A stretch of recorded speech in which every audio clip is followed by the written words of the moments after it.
Good afternoon. मैं state Bank of India के state level bankers committee की ओर से चीफ मैनेजर यू वाइलोंग आपको आज के सेलिब्रेशंस के बारे में एक अपडेट देना चाहता हूं।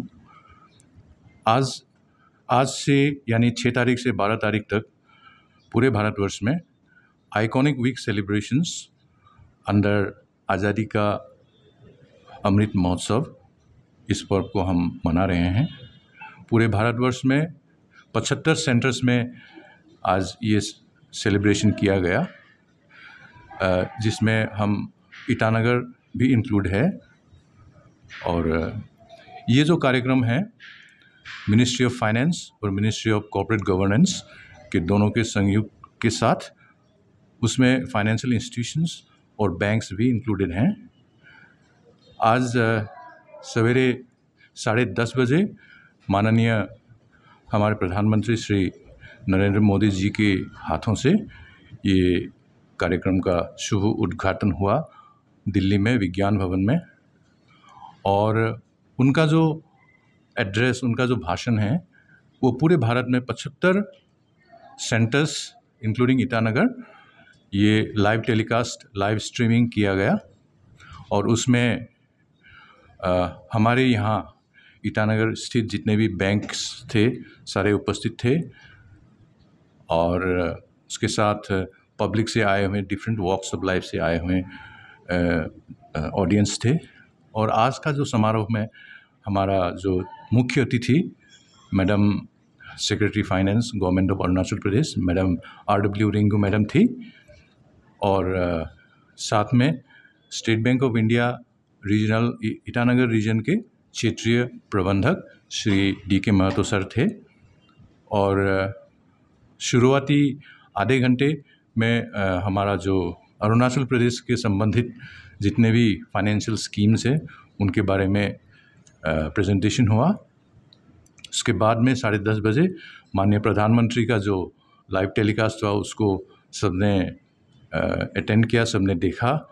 और उनके ज़रिए उनके भाषण के ज़रिए हमें पता चला कि भारत सरकार के जितने करीब 13 एग्जैक्टली वेलफेयर स्कीम्स जो हैं, including those related to banking and finance, ये जो 13 स्कीम हैं उनको एक इंटीग्रेटेड रूप में एक ऑनलाइन पोर्टल में ऑर्गेनाइज किया गया है, जिनका आज उद्घाटन किया गया प्रधानमंत्री द्वारा।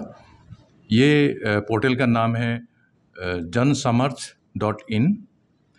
इस पोर्टल के ज़रिए किसी भी भारतीय नागरिक को किसी भी बैंकिंग रिलेटेड कोई भी सुविधा अगर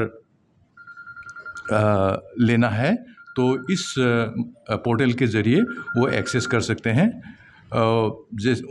जैसे प्रधानमंत्री ने कहा कि अब हमारे सिटीजन्स को एक चीज़ के लिए कई जगह घूमना नहीं पड़ेगा, उनको बार बार दर ठोकरें नहीं खाना पड़ेगा, उनको एक ही ऑनलाइन पोर्टल में सब कुछ हासिल होगा। और इससे हमारे सरकार का जो वेलफेयर प्रोग्राम्स है, जो स्कीम्स है, उनको हमारे सिटीजन्स तक पहुंचाने में मददगार होगा। और ये एक सीमलेस और एक बहुत ही साधारण तरीके से इसको डिज़ाइन किया गया है, ताकि हमारे गवर्नेंस और जो हमारे सिटीजन्स हैं उनके बीच दूरी कम से कम हो। तो ये रहा आज का प्रोग्राम का मुख्य उद्देश्य। सर इसमें कौन कौन सा स्कीम्स जो है जो आज लॉन्च हुए उसमें इंक्लूड है, वो स्कीम्स के बारे में थोड़ा बताइए। इसमें चूँकि ये बैंकिंग रिलेटेड से हम ज़्यादा परिचित हैं, तो मैं आपको प्रधानमंत्री मुद्रा योजना के बारे में कह सकता हूँ, एजुकेशन लोन, इसका prime minister Awas Yojana, prime minister Svanidhi योजना, और आत्मनिर्भर में जो स्कीम्स हैं, आत्मनिर्भर स्टैंड अप इंडिया, इस तरह की जो स्कीम्स है, बेरोज़गारी से जूझने का जो स्कीम्स है, ये सारे इंक्लूडेड